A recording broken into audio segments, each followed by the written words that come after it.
महोदय, आपल्या सर्वांकरताच कालचा दिवस हा अतिशय ऐतिहासिक अशा प्रकारचा दिवस आहे। कारण आयसीसी चॅम्पियन्स ट्रॉफीमध्ये पुन्हा एकदा भारताने आपलं वर्चस्व सिद्ध करत ही ट्रॉफी जिंकलेली आहे। ही आपल्या सर्वांकरता अतिशय अभिमानाची बाब आहे। तर म्हणजे या निमित्ताने कर्णधार रोहित शर्मा असतील किंवा संघाचे प्रशिक्षक गौतम गंभीर असतील यांचं आपण सगळे या ठिकाणी मनापासून अभिनंदन करूया। कॅप्टन रोहित शर्मा यांच्या नेतृत्वामध्ये या टीमने प्रचंड मेहनत केली आणि शेवटच्या सामन्यामध्ये जी कॅप्टन्स इनिंग रोहित शर्मा खेळले आणि ज्या प्रकारे त्यांनी आपली नेहमीची स्टाईल बदलून मध्ये वेगाने मध्येच संथ अशा प्रकारे पिचवर टिकून 76 धावा त्या ठिकाणी काढल्या आणि या 76 धावाच खऱ्या अर्थानं या सामन्याच्या निर्णायक धावा होत्या आणि म्हणून खरं तर त्यांचं मी मनापासून अभिनंदन करतो। हा विजय म्हणजे असंख्य भारतीय क्रिकेट प्रेमींना एक अविस्मरणीय अशा प्रकारची भेट आपल्या संघाने दिली आहे। या संपूर्ण टुर्नामेंटमध्ये भारतीय संघामध्ये जे एक सांघिक भावना आपल्याला पाहायला मिळाली, जे टीम स्पिरिट पाहायला मिळालं, ते देखील अतिशय वाखाणण्यासारखं असं आहे।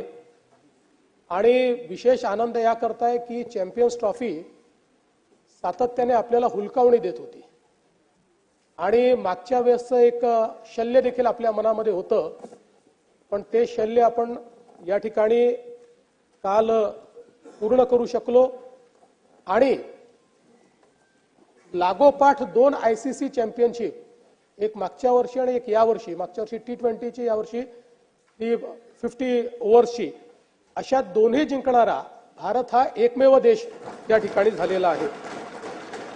खरं म्हणजे या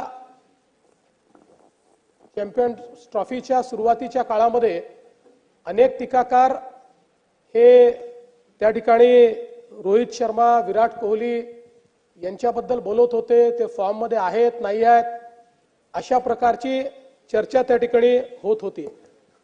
पण फॉर्म हा टेम्पररी असतो, जो क्लास असतो तो परमनंट असतो, हे या दोघांनी या ठिकाणी दाखवून दिलं।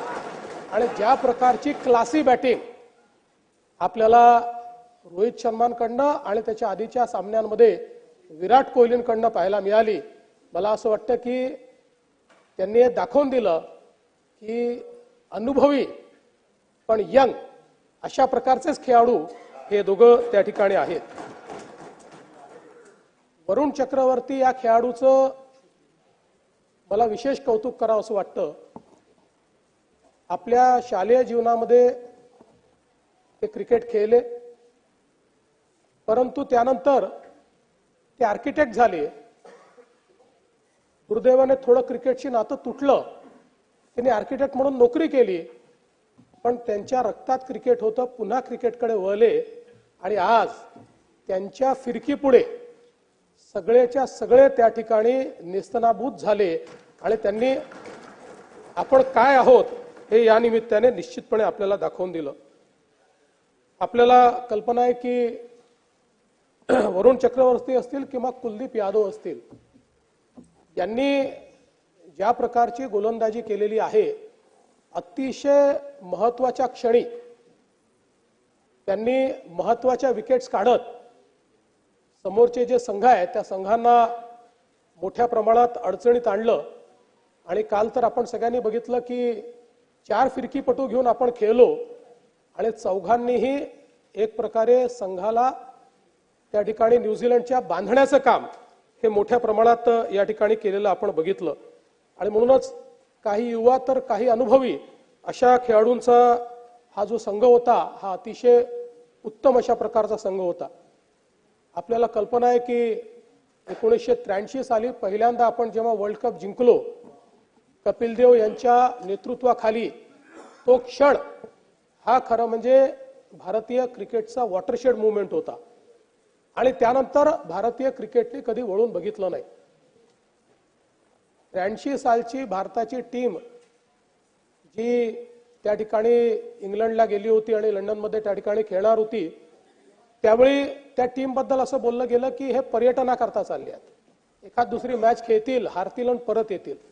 पण त्या टीमने जो काही विजय त्या ठिकाणी मिळवला आणि मग त्यानंतर 2002 साली आपल्याला श्रीलंकेसोबत संयुक्त विजय मिळाला, त्यानंतर हा आज विजय आपल्याला चॅम्पियन्स ट्रॉफीचा थेट या ठिकाणी मिळतो आहे.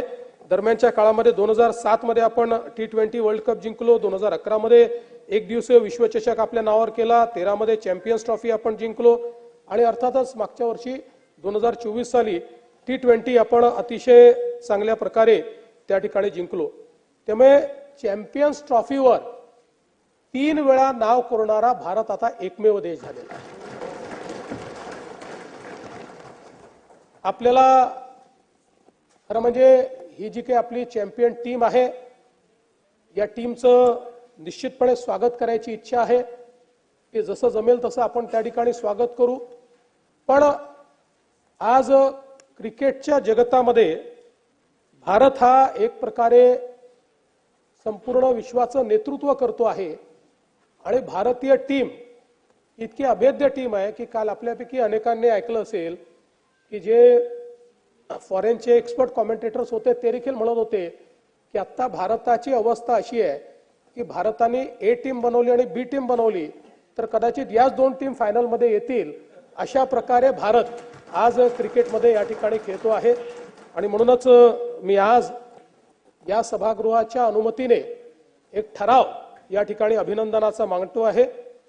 हा ठराव आपण या ठिकाणी पास करूया आणि माझी अध्यक्षांना विनंती असेल की हा ठराव एक प्रशस्तीपत्र रूपाने, त्यात काही सुधारणा असतील तर ते आपल्या अधिकाऱ्यात सुधारणा करून आपण टीमच्या प्रत्येक प्लेयरला पाठवले पाहिजे की महाराष्ट्र विधानसभेने केलेला हा ठराव आहे आणि हा आपल्या अभिनंदनाचा अशा प्रकारचा ठराव या ठिकाणी आला पाहिजे.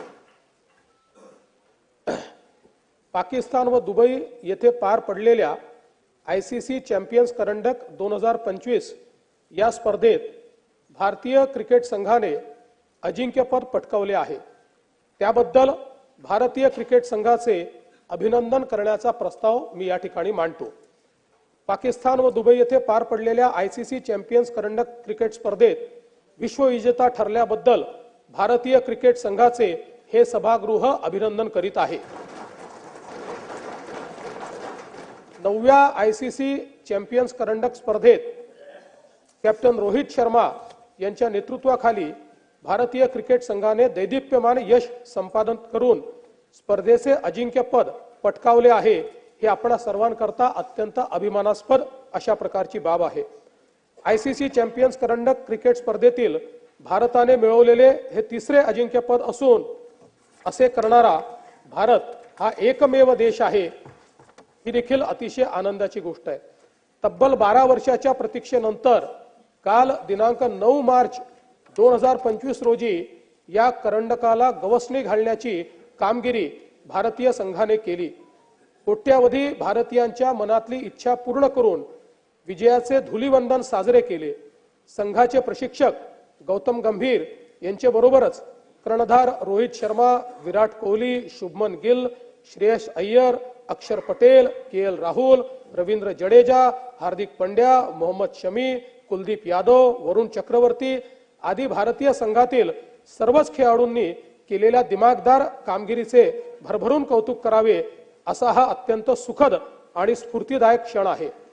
या स्पर्धेत भारतीय संघाने एकही सामना न गमावता अजिंक्य राहण्याचा पराक्रम केला आहे.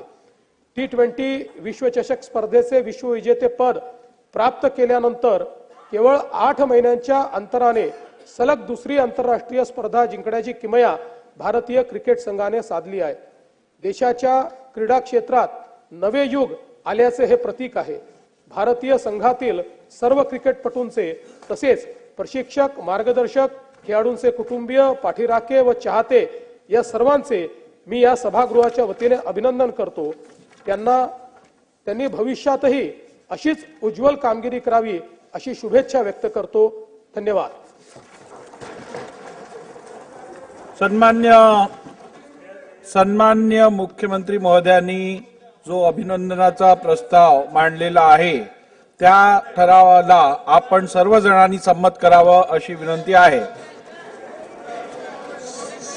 ठराव एकमताने संमत झाला आणि सन्मान्य मुख्यमंत्र्यांनी सांगितल्याप्रमाणे इकडे विनंती केल्याप्रमाणे या संदर्भात या टीमच्या सर्व खेळाडूंना हा ठराव पाठवण्याची व्यवस्था केली जाईल.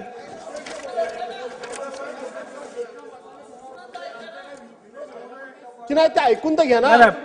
एक लक्षात घ्या, असं चालणार नाही.